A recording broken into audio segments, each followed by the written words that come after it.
यहाँ की पूरी तरह से बदली हुई है। वो दीवार पर उल्टा चलना शुरू हो जाती है। सब के सब लोग बाहर से खड़े होकर अंदर देख रहे होते हैं, लेकिन यहाँ के ग्लास ऐसे होते हैं कि अंदर से बाहर नहीं देखा जा सकता। पर अगले पल नेटली ग्लास के सामने आकर खड़ी हो जाती है, जिसकी दूसरी तरफ एन होती है और उसके अंदर का शैतान एन से कहता है कि मैं तुम्हारे अंदर आना चाहता हूँ, मुझे अपने अंदर आने दो। क्योंकि नेटली की हालत बहुत ज्यादा खराब हो रही होती है, इसलिए फादर अंदर जाते हैं, लेकिन फादर के ऊपर भी नेटली हमला कर देती है।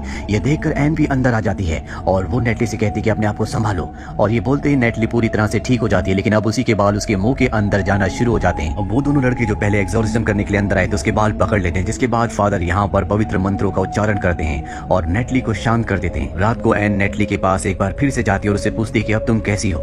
नेटली बताती है कि अभी अभी मैंने एक बहुत ही डरावना सपना देखा, जिसमें मैं एक जगह चली गई जहाँ पर बहुत सारी आत्माएं लोग थे, वो सब के सब चिल्ला रहे थे। वहाँ मुझे एक अजीब सी आवाज सुनाई दे रही थी जो मुझे भी वैसा ही करने के लिए कह रही थी, और जितने भी लोग चिल्ला रहे थे उनमें मैंने तुम्हें भी देखा। जो सुनकर एन परेशान हो जाती है। अगले दिन यहाँ पर एन और भी कॉन्फिडेंशियल फाइल्स को देखती है, जिससे उसे पता चलता है कि जितने भी लोगों के ऊपर शैतान कब्जा करते हैं, धीरे धीरे उनकी हालत खराब हो जाती है और वो मारे जाते हैं। यहाँ पर वो एक लड़की का रिकॉर्डेड वीडियो देखती है। ये वो लड़की होती है जो पहले शैतान के कब्जे में थी, इसके बाद वो पूरी तरह से ठीक हो गई। वो लड़की बताती है शैतान हमें हमारे गुनाहों की और शर्मिंदगी के बारे में एहसास दिलाता है, जो एहसास करने के बाद शैतान जीत जाता है और इंसान की हार हो जाती है, और उसके बाद शैतान हमारे अंदर से निकल भी जाए तो जिंदगी भर हम उसी गिल्ट में, उसी पश्चाताप में जीते हैं। ये सब बातें जानने के बाद एन फादर के पास जाती है और उन्हें बताती है कि एग्जॉर्सिज्म के दौरान हमें इंसानों को अंदर से मजबूत करना चाहिए, क्योंकि शैतान उन्हें उनके गुनाहों और शर्मिंदगी के बारे में एहसास दिलाता है, जिससे इंसान टूट जाता है। फादर एन से पूछते हैं कि अगर ऐसा है तो नेटली के ऊपर शैतान ने अपना कब्जा कैसे किया। वो मात्र 10 साल की एक मासूम बच्ची है, जिसके अंदर कोई शर्मिंदगी या कोई भी गुनाह नहीं हो सकता। एन के पास इस बात का कोई जवाब नहीं होता।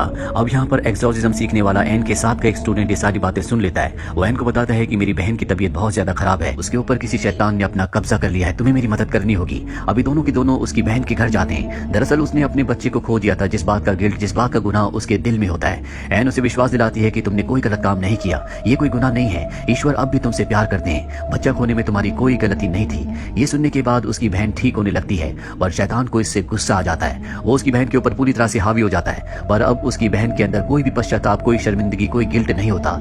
इसीलिए शैतान को हार कर वहां से जाना पड़ता है और इस तरह से एन उसकी बहन की जान बचा लेती है। अब घर से निकलने के बाद एन उस लड़के को बताती है कि मेरी मॉम की मृत्यु के बाद एक अमीर फैमिली ने मुझे गोद ले लिया था, पर कुछ ही सालों बाद बिना शादी के मैं प्रेग्नेंट हो गई, जिससे उस परिवार की बहुत बेइज्जती हुई। उन्होंने मुझे घर से निकाल दिया। इसके बाद मैंने एक लड़की को जन्म दिया, जिसे नन्स ने मुझसे ले लिया, क्योंकि मैं उसकी देखभाल नहीं कर सकती थी। और तब मैंने तय किया था कि मैं भी एक सिस्टर, एक नन बनूंगी, ताकि मैं लोगों की मदद कर सकूं, अच्छे काम कर सकूं। मैंने अपनी बेटी के पास एक क्रॉस छोड़ दिया था जो बचपन में मेरी मॉम ने मुझे दिया था। मुझे लगता है कि वो मेरा गुनाह था, जिसके लिए ईश्वर ने मुझे आज भी माफ नहीं किया।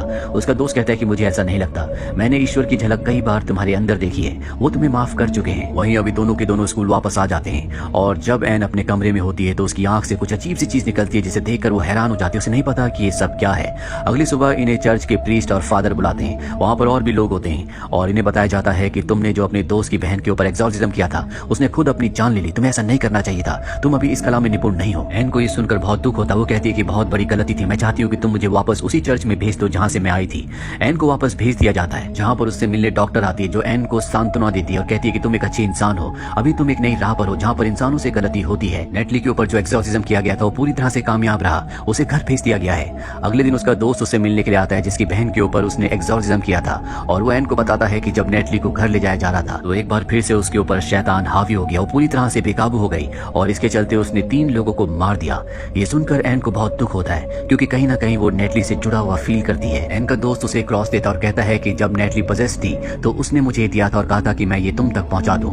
ये क्रॉस होता है। इस क्रॉस को देखने के बाद एन समझ जाती है कि नेटली उसी की बेटी है, क्योंकि ये क्रॉस एन की मॉम का होता है, जो उसने अपनी बच्ची के हाथ पर रखा था। और अब एन को समझ में आ जाता है कि क्यों शैतान ने उसकी बेटी नेटली को अपने कब्जे में किया है, क्योंकि वो उसके जरिए एन को उसके गुनाहों का, उसकी शर्मिंदगी का एहसास दिलाना चाहता है, ताकि वो कमजोर हो जाए और पूरी तरह से शैतान के कब्जे में आ जाए। एन अपनी बेटी नेटली को किसी भी कीमत पर बचाना चाहती है, इसीलिए वो उस जगह पहुंच जाती है जहां पर सन 1835 से ऐसे लोगों के ऊपर एग्जॉर्सिज्म किया जाता है जो बहुत ही ज्यादा खतरनाक हो चुके हैं। नेटली को सलाखों के पीछे रखकर उसके ऊपर एग्जॉर्सिज्म किया जा रहा होता है, पर इसका उस पर कोई भी असर नहीं होता। एन भी वहां पर पहुंच जाती है, जिसके बाद शैतान पूरी तरह से बाहर आ जाता है। जो उसके ऊपर एग्जॉर्सिज्म कर रहे होते हैं वो उन सबको मार देता है और अब एन के सामने नेटली होती है। वो उसे शांत करने की कोशिश करती है, लेकिन नेटली के अंदर अब भी शैतान होता है। यहाँ पर एन को समझ में आ जाता है कि बचपन में क्यों उसकी मॉम ने अपनी जान ले ली थी, क्योंकि वो नहीं चाहती थी कि उसके अंदर का शैतान कभी भी उसकी बेटी एन के अंदर जाए। पर अब एन के सामने उसकी बेटी है, जिसके अंदर वही शैतान है, और एन भी अपनी बेटी को बचाना चाहती है। एन खास होती है, इसीलिए शैतान अपने आप उसके अंदर नहीं नहीं आ सकता।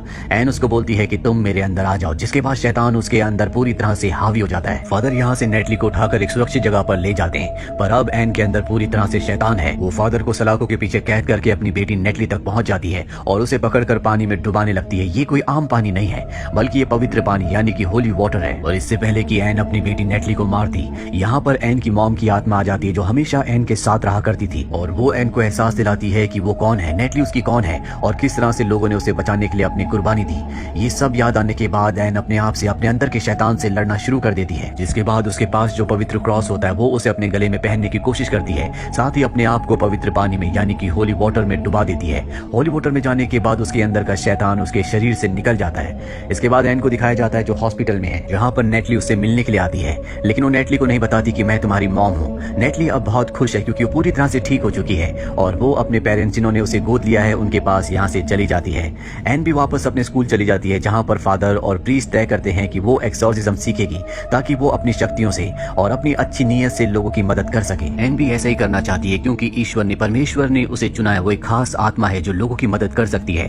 अब जब वो टैक्सी से जा रही होती है तभी वो सड़क पर एक औरत को देखती है जो एन को घूर घूर कर देख रही होती है। इसका मतलब ये है कि ये भी शैतान की साथी है। और तभी वो टैक्सी ड्राइवर जिसकी टैक्सी में एन बैठी होती है वो अजीब सी आवाजें निकालने लगता है क्योंकि वो भी शैतान का साथी है। और एन भी अब ऐसी शक्तियों का मुकाबला करने के लिए तैयार है, इसीलिए वो अपनी जेब से पवित्र क्रॉस को निकालती है और तभी वो ड्राइवर उसके ऊपर हमला करता है। यहीं पर ये फिल्म